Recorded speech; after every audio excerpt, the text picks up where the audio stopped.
150 000, c'est le nombre officiel d'ouvriers étrangers qui travaillent en France, mais si l'on tient compte des travailleurs non déclarés, ce chiffre est au moins multiplié par 2.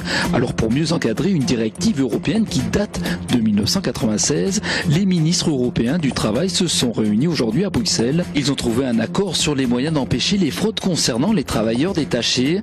La prochaine piste envisagée, la mise en place d'un salaire minimum en Europe. EADS va supprimer 5800 postes en Europe, dont 1400 en France dans ses activités de défense et de l'espace. Tom Hunter avait promis des mesures draconiennes pour redresser le bilan économique de l'entreprise. Le patron de EADS a donc tenu parole aujourd'hui lors d'un comité d'entreprise européen qui se tenait à Munich. Des mesures qui devraient aussi toucher l'Allemagne, l'Espagne et l'Angleterre. La Banque de France revoit à la hausse ses prévisions de croissance pour le dernier trimestre de 2013 à plus 0,5% de hausse du PIB contre une première estimation de 0,4%. En novembre, d'après la Banque de France, tous les secteurs de l'industrie française sont en nette progression. En revanche, les activités dans le secteur du service comme l'hébergement, la restauration et les ménages sont en légère baisse.